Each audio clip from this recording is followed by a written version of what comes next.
సుమన్ టీవీలో మీ personal and business promotions కోసం కింది నెంబర్కి కాంటాక్ట్ చేయండి. అందరికీ నమస్కారం అండి. నా పేరు అట్లూరు శ్రీనివాసరావు. టంగుటూరు పొగాకు బోర్డు వేలం కేంద్రం వేలం నిర్వహణాధికారిని. నేను గత 4 సంవత్సరాలు ఇక్కడ పనిచేస్తున్నానండి. ఈ వేలం కేంద్రం విషయాలు ఏమనగా 2021-22 వరకు ఇక్కడ 2 ఆక్షన్ ప్లాట్ఫామ్ ఉండేవి.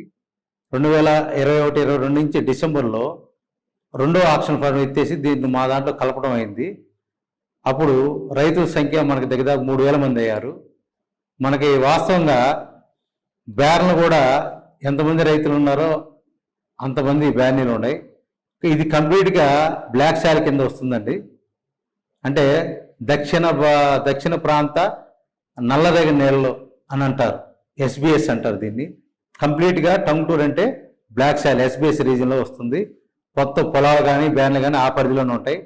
మనకి బ్లాక్ సాయిల్ని బట్టి మనకి బ్యార్నికి ఇంత క్వింటాలను అనుమతిస్తారు. మనకు వచ్చేసి ఈ సంవత్సరం బ్యారన్కి 5.55 ఎకరాలు పర్మిషన్ ఇచ్చింది బోర్డు. అట్లానే 4,175 కేజీలు ఉత్పత్తి చేయమని ప్రతి ఒక్క రైతుకి మనము అనుమతి ఇచ్చాము.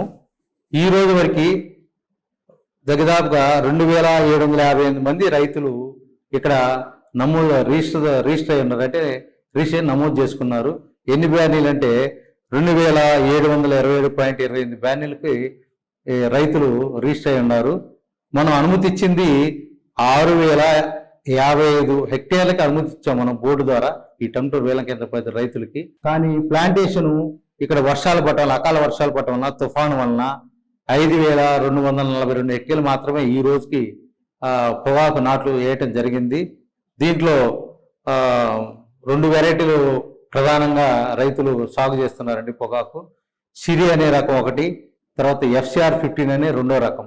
మేజర్గా ఈ 2 రకాలు ఇక్కడ మన టంగుటూరు వేలం కేంద్ర పరిధిలో పొగా రైతులు సాగు చేస్తున్నారు. దీనికన్నా ముందలుగా మన ప్లాట్ఫామ్ యొక్క గణాంకాలు కొద్ది చూసినట్లయితే ఈ 2వ ప్లాట్ఫామ్ ఎత్తేసి మా దాంట్లో కలిపిన తర్వాత దాదాపు రైతులు 2,800 మంది రిజిస్టర్ అయి ఉన్నారు. దాదాపు 2,760 బ్యానీలకి రిజిస్ట్రేషన్ జరిగింది. మనం వాళ్ళకి అనుమతి ఎంత ఇచ్చామంటే దాదాపు 8 మిలియన్ల అనుమతి ఇచ్చాము గత 3 ఏళ్లలో. అట్లాంటిది అమ్మింది మాత్రం 9 మిలియన్ల వరకు అమ్మారు గత వరుసగా. 2020-21 తీసుకున్నట్టయితే 9 మిలియన్లు గాను యావరేజ్ ప్రైస్ 132.41 అంటే కరెక్ట్గా కరోనా టైంలో ఆ విధంగా యావరేజ్ వచ్చింది. ఆ తర్వాత వరుసగా నిన్న జరిగిన సంవత్సరంతో 3వ సంవత్సరం వరుసగా బ్లాక్ సాయిల్ పరిధిలో పొగాకు రైతులు హైయెస్ట్ యావరేజ్ పొంది ఉన్నారు. ఇక్కడ రైతులు 2021-22లో వచ్చేసి ₹174.50 సరాసరి ధర వచ్చింది ఇక్కడ. దాని తర్వాత 2021-22 సంవత్సరంలో రైతులకి ₹222 దగ్గరదాపుగా ప్రతి కేజీ అమ్మారు. మొన్న గడిచిన సంవత్సరం 23-24 సీజన్లో ₹279 యావరేజ్, అంటే హైయెస్ట్ యావరేజ్ బ్లాక్ సాయిల్ పరిధిలో అమ్మి దాదాపు ₹452 కోట్ల అమ్మకాలు జరగటం జరిగింది ఇక్కడ పొగాకు. ఇది స్థూలంగా క్లుప్తంగా మన టంగుటూరు వేలం కేంద్ర పరిధి యొక్క గణాంకాలు. తర్వాత ఈ సంవత్సరం తీసుకున్నట్లయితే మనకి ఎప్పుడు లేనిది ITA వాళ్ళు రెండోసారి కూడా పేపర్ స్టేట్మెంట్ ఇచ్చారు. దేని గురించి అంటే పొగాకు డిమాండ్ ప్రపంచవ్యాప్తంగా తగ్గుతున్నది. ఎందుకంటే 2 సంవత్సరాల క్రితం చూసాం కరోనా టైంలో ఆ వ్యాధి అనేది ఊపిరితిత్తుల మీద చూపిస్తుంది. కాబట్టి పొగాకు తాగినా కానీ పొగ తాగినా కానీ ఊపిరితిత్తుల మీద చూపిస్తుంది. కాబట్టి ఈ యొక్క ఆరోగ్యం మీద అవగాహనతో చాలామంది పొగ తాగడం మానేశారు. ప్రపంచవ్యాప్తంగా డిమాండ్ తగ్గింది. దాని ద్వారా ప్రభుత్వ పాలసీలు కానీ హెల్త్ డిపార్ట్మెంట్ యొక్క వార్నింగ్ అది ఏదైతే మొత్తం మీద ప్రపంచవ్యాప్తంగానే భారతదేశ వ్యాప్తంగానే పొగ తాగే సంఖ్య తగ్గుతూ ఉంది. ఈ సందర్భంలో కరోనా టైంలో అన్ని దేశాలు వ్యవసాయం మానేసినాయి, పొగాకు ఉత్పత్తి చేయలే, ఒక భారతదేశంలో తప్ప. అందువలన మనకి కంపెనీ దగ్గర నిల్వ తగ్గటం వలన, దాని తోడు ప్రపంచవ్యాప్తంగా ఉత్పత్తి తగ్గటం వలన భారతదేశంలో పండించిన పొగాకు డిమాండ్ వచ్చి ఈ గత 3 సంవత్సరాలుగా మంచి ధరలు రావడానికి కారణభూతమైనవి. దాన్ని ఆధారంగా చేసుకొని చాలామంది రైతులు ఈ సంవత్సరం అధిక ధరలకి బ్యానీలు కానీ పొలాలు కానీ విపరీతంగా కౌలు పెంచేసుకొని ఎక్కువ మంది పొగాకు వైపు మళ్ళుతున్నట్టుగా మాకు తెలియవచ్చుతున్నది. మేము పొగాకు రైతులను హెచ్చరించేది ఏంటంటే గత 3 సంవత్సరాలుగా మార్కెట్ ఉండదు. ఎందుకంటే ఉదాహరణకి ప్రస్తుతం కర్ణాటక జరుగుతున్న పొగాకు మార్కెట్లో ఇప్పుడు 50 రోజులు మార్కెట్ అయింది మొదలుపెట్టి 50 రోజులకి 50 మిలియన్లు అమ్మకాలు జరగాల. అట్టాడి పరిస్థితి ఈ రోజుకి 22 మిలియన్లు మాత్రమే అమ్మకాలు జరిగినాయి. 22 నుంచి 27 మిలియన్లు మాత్రమే అమ్మకాలు జరిగినాయి. అంటే సగానికి సగం కూడా అమృకాల. కాబట్టి ఇది దృష్టిలో పెట్టుకొని మన ఆంధ్రప్రదేశ్లో పొగాకు రైతులు కానీ టంగుటూరు వేలంకేంద్ర పరిధిలో పొగాకు రైతులు కానీ జాగ్రత్త వహించాలా. మేము పొగాకు బోర్డు ఎంత అయితే మేము ఇచ్చామో బ్యాన్కి 5 ఎకరాలు ఇచ్చాం. 5 ఎకరాల లోపలే వేసుకో 5.5 అంటే 5 దగ్గర 5.5 ఎకరం ఇచ్చాం. 5.55 ఎకరాలు ఇచ్చాం. దాని లోపల వేసుకోవాలి. ఎందుకంటే మన నల్లరేగడి భూములన్నీ మంచి ఉత్పాదకల భూములు. 8 నుంచి 10 క్వింటాల దాకా ఉత్పత్తి వస్తుంది ఎకరానికి. మేము ఇచ్చింది కూడా 4175 కేజీలు మాత్రమే బ్యాన్కి. మీరు 10 ఎకరాలు వేసి 7 ఎకరాలు వేస్తే మీకు మేము ఇచ్చిన దానికన్నా ఉత్పత్తి ఎక్కువైపోయి అందరూ ఉత్పత్తి పెరిగితే సప్లై పెరిగితే డిమాండ్ తగ్గుతుంది. ఎందుకంటే ఖర్చులు బాగా పెట్టున్నారు. మీరు కౌలు తీసుకోవడం కానీ ఇతర ఖర్చులు కానీ బాగా పెరిగిపోయినాయి. కేజీ ఉత్పత్తి చేయడానికి గతంలో 130 రూపాయలు 150 రూపాయల నుంచి 160 రూపాయలు ఖర్చు అయింది కేజీకి. ఇప్పుడు మీ పెరిగిన రేట్లు గమనించుకున్నట్లయితే ఇంకా 200 దాకా పోయేటప్పుడు మీరు పెట్టిన ఖర్చు. కాబట్టి మనం ఎప్పుడైనా మంచి లాభాలు పొందాలంటే కేజీకి ఖర్చు తగ్గించుకోవాలా, ఉత్పాదక ఖర్చు తగ్గించుకోవాలా, అంటే కాస్ట్ ఆఫ్ కల్టివేషన్ తగ్గించుకోవాలా. అంత డిమాండ్ ప్రపంచవ్యాప్తంగా డిమాండ్ ఉన్న కర్ణాటక పొగాకే డిమాండ్ లేనప్పుడు, ఇంత నిదానంగా జరుగుతున్నప్పుడు మన ట్రెడిషనల్ సాంప్రదాయ నేల పండే పొగాకి ఉత్పత్తి ఉంటుందని అనుకోవడానికి లేదు. మనం దాని ఓడు ప్రకాశం జిల్లా అయితేమి మా టంగుటూరు ప్లాట్ఫామ్ పరిధిలో అయితేమి కొంతమంది కొత్తగా లైసెన్స్ లేకుండా బ్యానీలు కట్టారు. గత 3 సంవత్సరాల మార్కెట్ చూసి అందరూ టెంప్ట్ అయిపోయి బ్యానీలు లైసెన్స్ లేకపోతే కట్టారు కొంతమంది. వీళ్ళ ఉత్పత్తి కూడా పెరిగిపోతే మామూలుగా లైసెన్స్ పొందిన రైతుకి దెబ్బ అవుతాడు. కాబట్టి ఏ కాడికి మేము ఇచ్చిన దానికన్నా పరిధి లోపల వేసుకోమంటున్నాం. ఇంకా వీలైతే వేరే లాభదాయకమైన ప్రత్యామ్నాయ పంటలకు వెళ్ళమని చెప్తున్నాం. ఎందుకంటే ప్రస్తుతం రాష్ట్ర ప్రభుత్వం కానీ కేంద్ర ప్రభుత్వం కానీ క్రాప్ డైవర్సిఫికేషన్ ప్రోగ్రామ్ అని ఒక స్కీమ్ పెట్టేసి వాళ్ళకి సబ్సిడీలతో ఇతర పంటలకు పండించుకోవడానికి వ్యవసాయ శాఖ ద్వారా శిక్షణా కార్యక్రమాలు నిర్వహిస్తూ అటువైపు మారమని ప్రభుత్వాలు కూడా చెప్తున్నాయి. కాబట్టి రైతులు వీరందరూ పొగాకు తగ్గించుకొని ప్రత్యామ్నాయ పంటలు మీ యొక్క ప్రాంతానికి మీ యొక్క నేలకు ఏదైతే సరిపోతాయో వాటి వైపు మళ్ళమని పొగాకు బోర్డు ద్వారా మేము విజ్ఞప్తి చేస్తున్నాము. తర్వాత గతంలో ఎప్పుడూ లేదు, మన ఐటీఏ ఇండియన్ టొబాకో అసోసియేషన్ వాళ్ళు ఎప్పుడు పేపర్ స్టేట్మెంట్ ఇవ్వాల. కానీ ఈ సంవత్సరం ప్రతి రైతుని హెచ్చరిస్తూ ఒక స్టేట్మెంట్ ఇచ్చారు. ప్రపంచవ్యాప్తంగా డిమాండ్ ఎలా ఉంది, మనకి గత సంవత్సరం మార్కెట్ ఉంటుందా ఉండదా అనేసి క్లియర్గా చెప్పారు. ఎందుకంటే ప్రపంచ దేశాల్లో బ్రెజిల్ కానీ టాంజానియా కానీ చైనా కానీ జింబాబ్వే దేశాల్లో ఈ సంవత్సరం చాలా గణనీయంగా ఉత్పత్తి పెరిగింది. మనం మార్కెట్ జరిగేటప్పుడే మన గౌరవ పొగాకు బోర్డు చైర్మన్ గారు బోర్డు మెంబర్ గారు కూడా మన వేలం కేంద్రంలో ఆగస్టు 28వ తారీఖు మీటింగ్ పెట్టి రైతులు కూడా హెచ్చరించడమైంది. జింబాబ్వే దేశంలో బ్రెజిల్ దేశంలో దాదాపు 700 మిలియన్లు కేజీల పొగాకు ఉత్పత్తి అవుతుంది ఈ సంవత్సరం. కాబట్టి మీరు మన రైతులను జాగ్రత్త పడండి, తగ్గించేసుకోవడం పండించుకుని కూడా మంచి నాణ్యమైన పొగాకు పండించుకోండి అని హెచ్చరించారు. కాబట్టి మన రైతులు ఇవన్నీ దృష్టిలో పెట్టుకొని నాణ్యమైన పొగాకు పండించుకోమని మేము బోర్డు గారు విజ్ఞప్తి చేస్తాం. ఎందుకంటే మొన్న జరిగిన సంవత్సరంలో ఓన్లీ మేలిమి రకం పొగాకు 32% మాత్రమే వచ్చింది. అంతకుముందు సంవత్సరం అంటే 2022-23 సంవత్సరం మేలిమి రకం పొగ 52% వచ్చింది. పొగాకులు ఎప్పుడైనా మేలిమి రకం పండితేనే మంచి గిట్టుబాటు ధరలు వస్తాయి. లేని పక్షంలో మధ్య రకం గ్రేడ్లు కానీ లో గ్రేడ్స్ కానీ ఎక్కువ వస్తే నష్టాలు వచ్చే అవకాశం ఉంటుంది. కాబట్టి మనం పొగాకు రైతులందరూ దానికి సంబంధించి ఎస్ఓపి వాడుకుంటే మంచి నాణ్యత వస్తుంది. ఎస్ఓపి వాడినట్టయితే పొగాకు నిల్వ కూడా చేసుకోవచ్చు. రైతులందరూ ఇవన్నీ దృష్టిలో పెట్టుకొని నాణ్యమైన పొగాకు పండించడానికి ప్రయత్నం చేయండి. ఎంత ఎక్కువ పండించామన్న దానికన్నా కానీ ఎంత నాణ్యమైన పొగాకు పండించామన్నదే ముఖ్యం. మీరు గతంలో మార్కెట్లో మీరు గమనించినట్లయితే ఎస్ఓపి అనే పొగాకుకి ఎస్ఓపి వాడడానికి చాలా తేడా కనిపిస్తుంది మనకి బేళ్లలో పొగాకి. కాబట్టి రైస్ వాళ్ళు దృష్టిలో పెట్టుకొని ఇప్పటికైనా మించిపోయింది లేదు, ఎవరైనా సల్ఫేట్ ఆఫ్ పొటాష్ పొలాల్లో వాడకపోయినట్లయితే మనకి నీళ్ళలో కరిగించే మందులు ఉన్నాయి, నీళ్ళలో కరిగించి వాడుకునే ఎరువులు. ఉదాహరణకు 0-0-50 అంటే నత్రజని 0%, ఫాస్ఫరస్ 0%, పొటాషియం 50% ఉంటుంది. దీని కానీ మీరు ఎకరానికి ఒక ప్యాకెట్ పిచికారి చేసుకున్నట్లయితే, ఆకు కొట్టేదానికి 15 రోజుల ముందు పిచికారి చేసుకున్నట్లయితే మంచి నాణ్యమైన పొగ పొందే అవకాశం కూడా ఉంటుంది.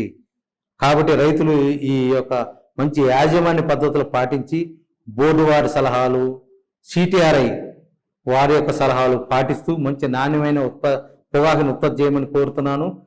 ఈ సంవత్సరం మనము ఉదాహరణకి గత సంవత్సరం 10 మిలియన్లు మాత్రమే మేము అనుమతి ఇచ్చాం పొగాకు రైతులకి టంగుటూరు వేలం కేంద్ర పరిధిలో. అటువంటిది రైతులు 16.1 మిలియన్ల కేజీలో ఉత్పత్తి చేశారు, అంత అమ్మారు. అంటే దాదాపు 60% అదనంగా ఉత్పత్తి చేశారు, అమ్మకాలు జరిగినాయి. అయినా మంచి యావరేజ్ ప్రైస్ ఎందుకు దొరికిందంటే కేవలం కంపెనీల దగ్గర నిల్వైపోవటం, ప్రపంచవ్యాప్తంగా కరోనా కారణం కొన్ని దేశాల్లో పొగ ఉత్పత్తి చేయబడి ఈ రెండే కారణాల వల్ల ఆ ధరలు వచ్చినాయి. కానీ ఈ సంవత్సరం మనం అనుమతి ఇచ్చిన పరిమాణం కూడా పెంచాం. అంటే బ్యానీకి 4175 కేజీలు అనగా అంటే 2727 బ్యానీలు అంటే దాదాపు 12 మిలియన్ కేజీల ఉత్పత్తి అనుమతి ఇచ్చాం. అది మీరు 12 మిలియన్ కేజీల లోపల ఉత్పత్తి చేసుకుంటే మంచి మార్కెట్ దొరికే అవకాశం ఉంటుంది. లేని పక్షంలో 50% అదనంగా 150% పండిస్తే మాత్రం ఉత్పత్తి పెరిగితే ఆటోమేటిక్ వ్యవసాయంలో ఏదైనా ఉత్పత్తి పెరిగితే డిమాండ్ తగ్గుతుంది. కాబట్టి రైతులు దృష్టిలో పెట్టుకొని ఇచ్చిన ఏరియాలోనే అంటే 5 ఎకరాల లోపలైనా 5.5 ఎకరాల లోపలైనా వేసుకోండి. ఆ 41 క్వింటాల లోపలే ఉత్పత్తి చేసుకోండి. తర్వాత ముందు సీజన్కి కంపల్సరీ చెప్పారు, బోర్డు వారు ఉన్నతాధికారులు ఎప్పుడో హెచ్చరించారు.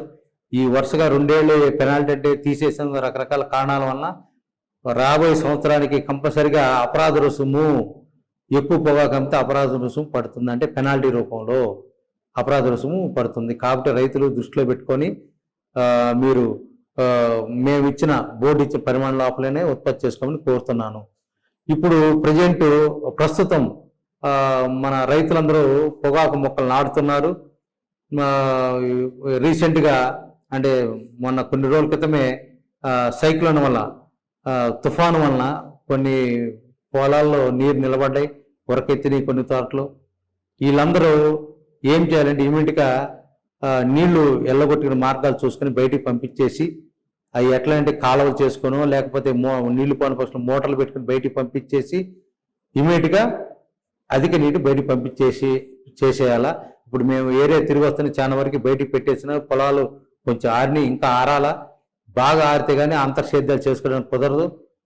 ఈ సేద్యాలు చేయడం కుదరని పక్షంలో రైతు సోదరులకి ఒక విజ్ఞప్తి ఏమనగా, ఆ మొక్క పక్కన గసికతోటి చిన్న రంధ్రం వేసి పక్కన అమోనియం సల్ఫేట్ కానీ, అది కుదరకపోతే నీళ్ళల్లో కరిగించే మందులు ఉన్నాయి 3-19 కానీ, లేకపోతే 12-61-0 ఎన్పికే, ఇది కూడా నీళ్ళలో కరిగించే మందే. ఎకరానికి ఒక ప్యాకెట్ సరిపోతుంది. 3-19 అంటే ప్యాకెట్లో 19% నత్రజని, 19% ఫాస్ఫరస్, 19% పొటాషియం ఉంటుంది. ఇది చల్లినా 30 రోజుల తోటలో పంట ఎదుగుదల లేకపోతే పెరుగుతుంది. ఎందుకంటే అధిక వర్షాలు, అధిక తేమల వలన మొక్క దగ్గర వేరు వ్యవస్థ కుళ్ళిపోయటం కానీ లేకపోతే ఎదుగుదల ఆగిపోవడం జరిగి ఉంటుంది. అందువల్ల మొక్కలో ఎదుగుదల కనపడదు. కొత్త వేరు పూయటానికి మనం ఇమీడియట్గా వెంటనే రైతు సోదరులు చేయవలసింది ఏంటంటే 12-61-0 పోషకాలు ఎన్పికే పోషకాలను పొట్లాన్ని 1 కేజీ పొట్లాన్ని 1 ఎకరానికి 2-3 దఫాలుగా పిచికారి చేసినట్లయితే కొత్త వేరు పూస్తుంది, మొక్క ఎదుగుదల సాగుతుంది, మొక్క సాగుతుంది. ఇది కాక 50 రోజులు దాటిన పొలాలకైతే ఈ పోషకాలు ఆకు కొట్టడానికి అడుగాకులు పండిపోయే అవకాశం ఉంది, అడుగాకులు. కాబట్టి వాటిని మీరు ఆకు కొట్టకుండా అట్టే ఉంచేసి అవి కొట్టి క్యూరింగ్ చేస్తే మీకు నల్లబొగ్గులు దిగే అవకాశం ఉంది. ఆ 2 ఆకులు వదిలేసి పండుగలుగా అమ్ముకోండి, ఇబ్బంది లేదు. ఆ నీటి పరిస్థితిలో పండిపోయిన ఆకుల్ని క్యూరింగ్ చేయొద్దు. దానివల్ల పొగాకు బేరంలో కలప అనేది మిగులుతుంది, లో గ్రేడు నల్లబొగ్గులు రాకుండా మిగులుతుంది. కొన్ని పొలాల్లో అక్కడక్కడ మనము బొబ్బ తెగులు చూస్తా ఉన్నాం. దీనికి కూడా రైతు సోదరులకి ఏమి విజ్ఞప్తి చేస్తున్నామంటే, మీరు దానికి మొక్కల మీద బ్లైటెక్స్ ద్రావణం అంటే ఆ మందు 2 గ్రాములు 1 లీటర్ నీళ్లు కలుపుకొని నీళ్ళకి 1 లీటర్ నీటి కలుపుకొని పిచికారీ చేసుకోవాలా, లేకపోతే అజాక్సి స్ట్రోబిన్ కానీ లేకపోతే ఇతరత్ర వేరే కొత్త రకం మందులు ఉన్నాయి, అవి మీరు ఏదైనా సిటిఆర్ఐ టొబాకో వాళ్ళు సిఫార్సు చేసిన మందులు మాత్రమేనే రైతు సోదరులు వీటికి వాడవాల బొబ్బ తెగులకి. రెండోది, అక్కడక్కడ శనగపచ్చ పురుగు కనిపిస్తూ ఉంది, లద్దె పురుగు కూడా కనిపిస్తూ ఉంది ఈ వాతావరణానికి. కాబట్టి రైతు సోదరులు జల్లెడ పురుగు కానీ లద్దె పురుగు కానీ ఉన్నట్లయితే ఫ్లూబెండమైడ్ కానీ మీరు 3 మిల్లీలీటర్ల దాకా 10 లీటర్ నీటిలో కలుపుకొని పిచికారీ చేసుకోవచ్చు. లేదా శనగపచ్చ పురుగు ఉంది, అది ఉన్నట్లయితే ఫేమ్, అది కూడా 2.5 నుంచి 3 మిల్లీలీటర్ 10 లీటర్ నీటి కలుపుకొని పిచికారీ చేసినట్లయితే మన యొక్క పురుగు ఉధృతి నుంచి మన పంటను కాపాడుకోవచ్చు. ఈ మందులు మార్కెట్లో ఏంటవి మీకు అంటగడతా ఉంటారు, అవి అట్లా తీసుకోవద్దు. ఓన్లీ బోర్డు వారు లేకపోతే సిటిఆర్ సిఫార్సు చేసిన మందులు మాన్నే మీరు రైతు సోదరులు వాడుకోవాల్సిందిగా కోరుచున్నాను. ఇంకా ఈ వాళ్ళకి ఈ వర్షాలకి అకాల వర్షాలకి కలుపు కూడా బాగా పొలాల్లో వచ్చింది. ఆ చేలు ఆరకపోవడం వల్ల రైతులు అంతర్సేద్యాలు చేయలేకపోతున్నారు. అందువల్ల కొంతమంది ఏంటంటే కొన్ని రకాల కలుపు మందులు వాడుతున్నారు కూడా మా దృష్టికి వచ్చింది. పొగాకులో ఇటువంటి కలుపు మందులు వాడరాదు, నిషేధం. కాబట్టి ఏదైనా మీరు అంతర్సేద్యాల ద్వారా కలుపు మందులు నివారించుకోవడమే కానీ ఇతర కలుపు మందులు నివారణ మందులు వాడినట్లయితే అవశేషాలు వచ్చే అవకాశం ఉంది. రేపు ఆ శాంపుల్ కలెక్ట్ చేసుకొని ల్యాబ్ రిపోర్ట్ వచ్చిన తర్వాత అవశేషాలు ఉంటే మళ్ళా రైతుకి పెనాల్టీ పడే అవకాశం ఉందంటే అపరాధ రుసుము దగ్గదాపు 5,000 రూపాయలు పెనాల్టీ కట్టాల్సిన ఆవశ్యకత ఏర్పడుతుంది. కాబట్టి రైతులు దృష్టిలో పెట్టుకుని ఇటువంటి పరిస్థితుల్లో కలుపు మందు వాడవద్దు. మీరు గొర్రు గుంటక పరిస్థితిని బట్టి మీ పొలాల్లో 7 నుంచి 8 సార్లు అంతర్సేద్యం చేసుకున్నట్టయితే మంచి పంట బాగా వస్తుంది. తర్వాత ఈ మధ్య కూలీ దొరకపోవడం వలన చాలా మంది రైతులు డ్రోన్ ద్వారా పురుగు మందులు పిచికారీ చేసుకుంటాం, మంచి పద్ధతి అయినది. కాబట్టి మీరు డ్రోన్నే వాడుకుంటే మీకు సమయం కలిసి వస్తుంది, కూలీ సమస్య నుంచి బయటపడవచ్చు. కాబట్టి దీన్ని కూడా మీరు, ఎందుకంటే డ్రోన్ ద్వారా అయితే కంపల్సరీగా డోసేజే కరెక్ట్గా వాడతారు కాబట్టి అది ఇంకా మంచిది. ఎవరన్నా మనుషులు పెట్టి మీరు పురుగు మందు పిచికారీ చేయించుకోవాలంటే దగ్గరుండి ఆ డోస్ అనేది మీరే నిర్ణయించి మేము చెప్పిన ప్రకారం వేసి ఆ డోసు కరెక్ట్గా ఆ సిఫార్సు చేసిన మోతాదులోనే పురుగు మందులు వాడాలని విజ్ఞప్తి చేస్తున్నాము. తర్వాత మన పొగాకు రైతులు చాలామంది ఈ క్రాపింగ్ చేయించుకోవట్లేదు. ఇమీడియట్గా మీరు ఎక్కడైతే పొగాకు వేశారో మీ యొక్క లోకల్గా ఉన్నటువంటి వ్యవసాయ శాఖని సంప్రదించి లేకపోతే వాళ్ళ ఎంప్లాయీస్ సంప్రదించి మీరందరూ ఈ క్రాపింగ్ తప్పనిసరిగా చేయించుకోండి. ఎందుకంటే ముందు ఏమన్నా పంట నష్టం జరిగినట్లయితే గవర్నమెంట్ ఈ క్రాపింగ్ జరిగితేనే వాళ్ళకు మాత్రమే నష్టపరిహారం ఇచ్చే అవకాశం ఉంది. కాబట్టి రైతు సోదరులను కంపల్సరిగా ఈ క్రాపింగ్ వ్యవసాయ శాఖ ద్వారా మీ మండలంలో చేయించుకోండి. తర్వాత చాలామంది అనాథరాయ బ్యాన్లు కట్టి ఉన్నారు. వీళ్ళందరికీ హెచ్చరించేది ఏంటంటే, మీరు అనాథరాయ బ్యాన్ కట్టారు పర్మిషన్ లేకుండా, వాళ్ళందరికీ నోటీసులు ఇవ్వడం జరిగింది. మీరు కానీ పొగాకు వ్యవసాయం చేసి పొగాకు పండించినట్టయితే బోర్డులో పొగాకు అమ్మడానికి అనుమతి ఇవ్వరు. గత సంవత్సరం కూడా చూశారు మీరు. ఎవరైతే అనధికారంగా పొగాకు పండించారో వాళ్ళు ఎవరికి బోర్డులో అనుమతి ఇవ్వలేదు పొగాకు అమ్మడానికి. అట్లానే ఇప్పుడు రాబోయే సంవత్సరాలు కూడా ఇవ్వరు. పెనాల్టీ కూడా భారీగా అపరాధ రుసుము వేస్తారు. కాబట్టి రైతులు జాగ్రత్తగా మేము ఎంతైతే ఇచ్చి అంత లోపలనే ఉంటే రైతులందరికీ శ్రేయస్కరం. తర్వాత చాలామంది రైతులు పండుగల్లా ఎక్కువ పొగాకు వేసేసి ఆకును కొట్టలేని పక్షంలో పండుగల్లగా మార్చుకొని అమ్ముతున్నారు. ఇవన్నీ పరేషాన్లు ఎందుకు వస్తాయంటే, ఒకేసారి పంట రావటం, బ్యానీలు కాల్చలేకపోవడం వలన ఇవన్నీ సమస్యలు వస్తున్నాయి అధిక పంట వేయటం వలన. కాబట్టి రైతు సోదరులందరూ అధిక పంట వేసి వృద్ధాగా నష్టాలకు పోవద్దని, అధిక విస్తీర్ణం వేసి నష్టపోవద్దని బోర్డు వారి ద్వారా మేము విజ్ఞప్తి చేస్తున్నాం.